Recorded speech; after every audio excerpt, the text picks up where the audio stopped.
right, so our topic for today is nomenclature. So nomenclature is a system for naming things. So we're specifically going to be talking today about how we name compounds and how we write their chemical formulas. So let's get started.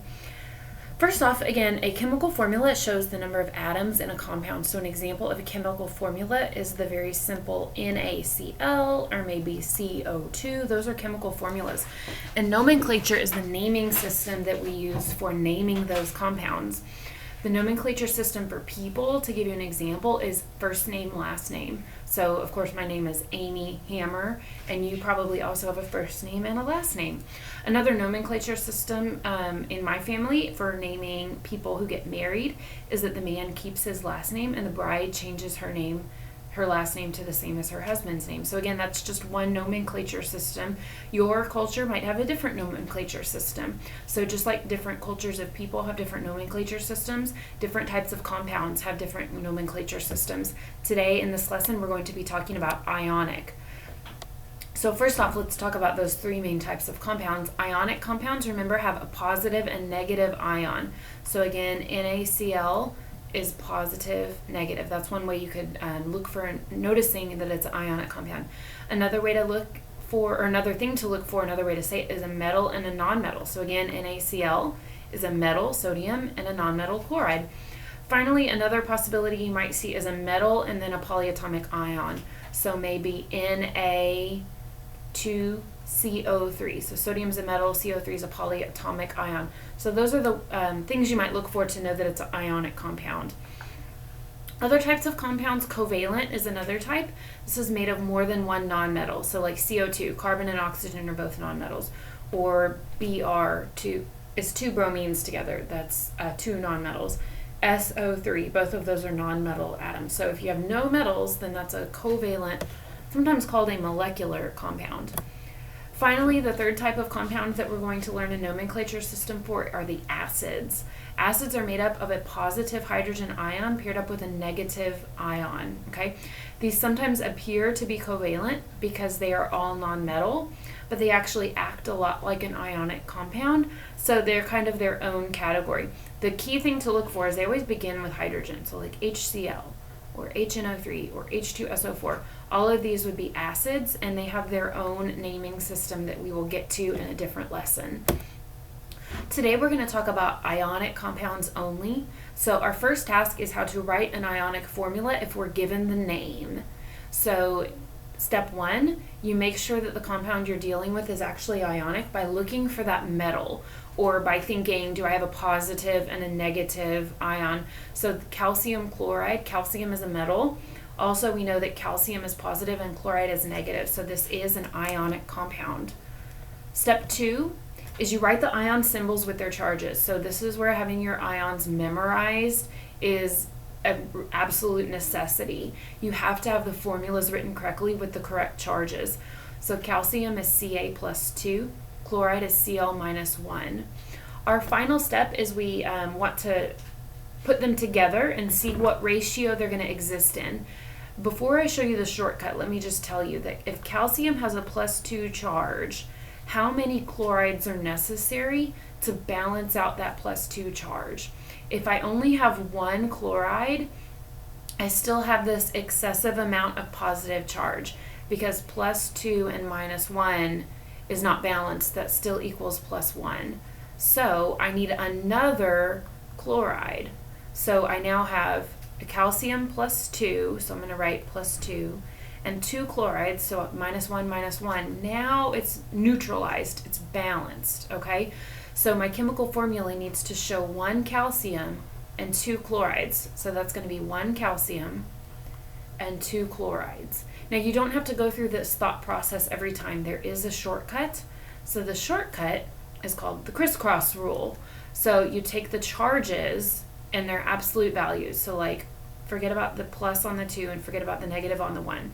So you take Ca2 and Cl1 and you bring those charges crisscrossed over. And so calcium now has a 1 on it. Chloride has a 2. The 1 is understood. So this becomes CaCl2. And so that is our final answer, our formula for calcium chloride. And that's what we saw earlier by figuring out, calcium is +2, chloride is -1, so we need 2 chlorides to balance out the charge on the calcium. You do reduce those subscripts if they're divisible by an integer, so I'll show you an example of that in a minute. Okay, here's this example that's going to reduce. Lead 4 oxide. So it's all written out for you here. We see lead 4 is Pb plus 4. Oxide is O minus 2. You do the crisscross rule, and you forget about the positive and negative, and you get Pb2O4. But do you see how that's a 2 to 4 ratio? And that can be reduced to a 1 to 2 ratio. So the 1 to 2 ratio is the way that we write it in the final answer. You only do this, by the way, for ionic compounds, okay? You only reduce ionic compound subscripts, so PbO2.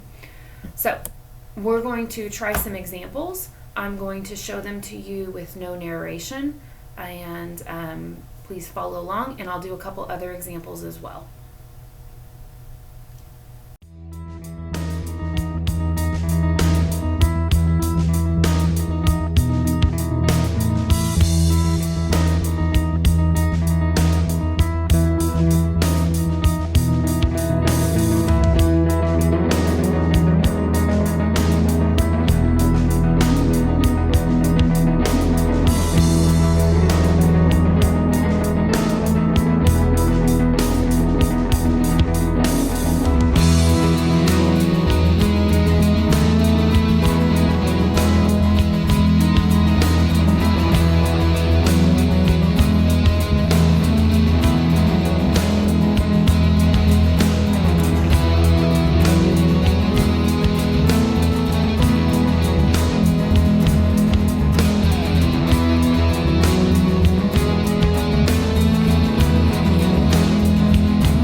Next, we're going to talk about working with polyatomic ions. So we know already that polyatomic ions are multi-atom ions. So an example would be like sulfate.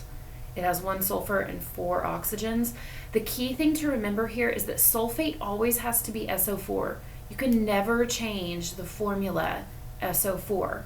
So here's the deal. If a polyatomic ion needs a subscript, you have to put parentheses around the polyatomic ion to show that there's more than one. So, for instance, iron 3 hydroxide, when you do the crisscross rule, if you didn't put parentheses, it would be FeOH3. And here's what that would mean. That would mean 1 iron, 1 hydrogen, and 1 oxygen and 3 hydrogens. That's not what we want. We want 1 iron and 3 hydroxides, okay? So in order to show that, we do these parentheses around hydroxide with the subscript 3 on the outside.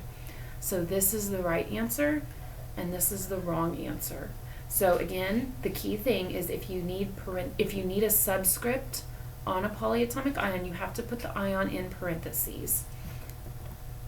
So here's another example. Oh, sorry, this is the one we just looked at. Again, iron 3 hydroxide, when you write it with its charges and you do the crisscross rule, we're going to need a 3 outside the hydroxide, so it needs parentheses.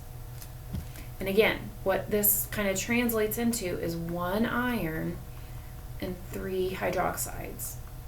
Again, the reason we need that, iron has a +3 charge and each hydroxide is negative, so you need 3 hydroxides to cancel out the positive charge on iron. So again, we're going to do some examples at warp speed, so follow along. We're going to do these 3 examples plus a few extra.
All right, now we're going to go in the reverse direction. We're going to talk about how to name an ionic compound. This is the nomenclature. This is the naming system. This is so easy. If you know your ions, you're going to simply name the positive ion, and then you're going to name the negative ion. And it's really that easy, okay? So if you have your ion sheet out, or if you've already memorized them, you literally just want to identify what's the positive ion and name it, and what's the negative ion and name it, and that's it. So MgCl2, that's a magnesium plus 2, and a chloride, which is Cl minus 1, and that's it, okay?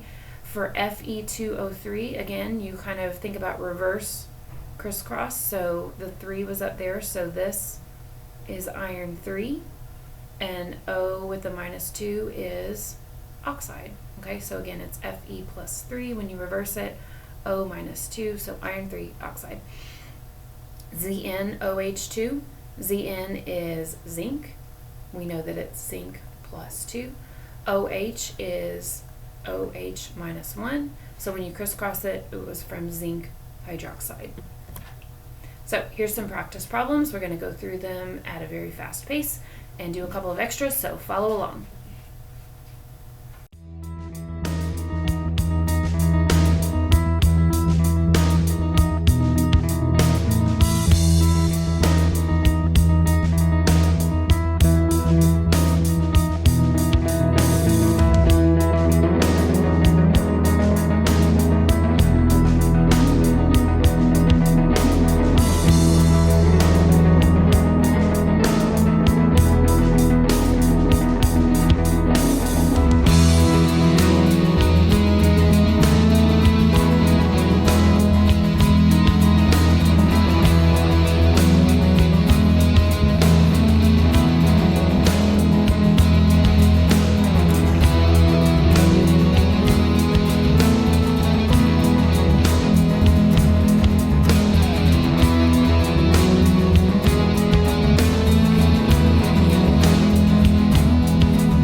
All right, the last thing we need to focus on is how to deal with the compounds that have Roman numerals in them, okay? So if a metal has more than one possible charge, these are usually your transition metals, like copper could be +1 or +2, or lead could be +2 or +4.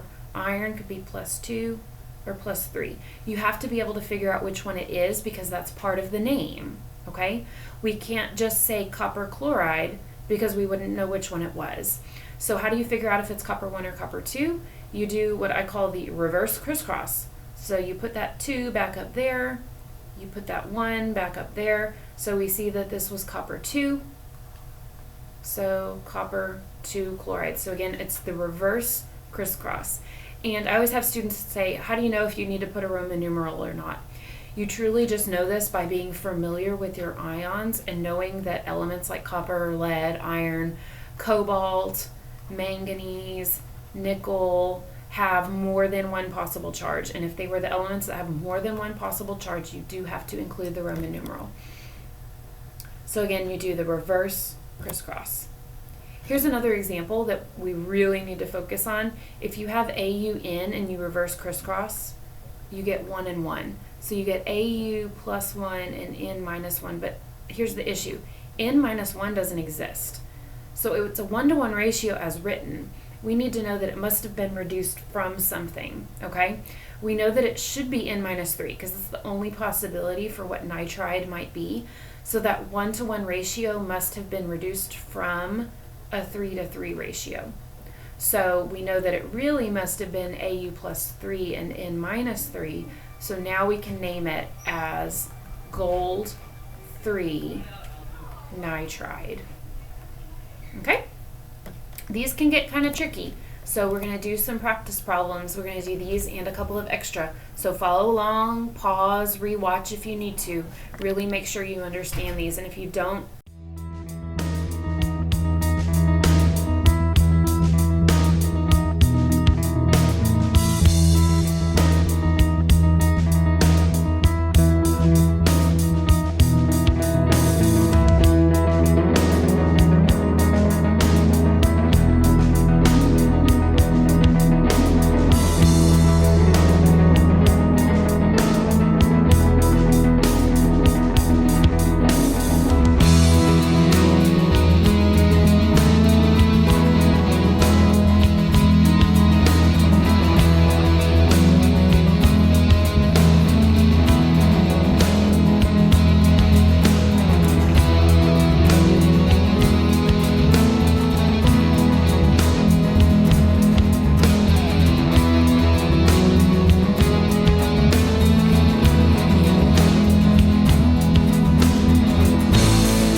all right, the last thing we're going to talk about is maybe optional. Your teacher might require this, they might not, they might give you bonus points.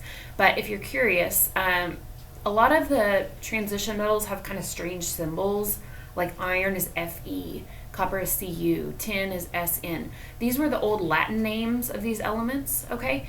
And they still have Latin names for the ions. So iron has these Latin names that don't include Roman numerals. Instead, the suffix tells you which charge it is, okay? So if you have the OUS ending, like ferrous, it's the lower charge for iron, so that's Fe plus 2. Over on the other side, if you have the IC ending, that's the higher charge. So for iron, that would be plus 3. So what I remember is that low has an O in it, so that's the us ending. Ic is like high. High has an I in it. So if it's the higher possible charge, it's the ic ending.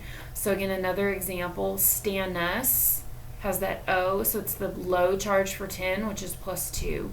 Stannic has the I suffix, so it's the high possible charge for tin is plus 4. Again, you have to have your ions memorized at this point so that you know that tin's lower charge is 2 and that tin's higher charge is 4. If you don't know that tin is 2 and 4, you won't know what the possible charge is. So here's another example, stannic, sulfide. So I know it's going to be tin something with sulfide minus 2, which is S minus 2, but the question is which tin is it? So it's the ic ending, which means it's the higher possible charge for tin. For tin, it could be plus 2 or plus 4, so it's going to be the higher one. So it's Sn plus 4. Okay?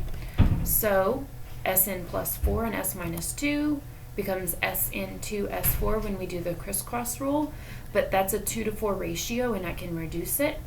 So it becomes SnS2. That's all we have. We don't have any extra examples of those Latin names. So again, if you know that your teacher requires them, you need to ask for more examples. And if it's optional, maybe bonus points, you just need to look up some extra practice problems. I hope that was helpful. Thanks for watching.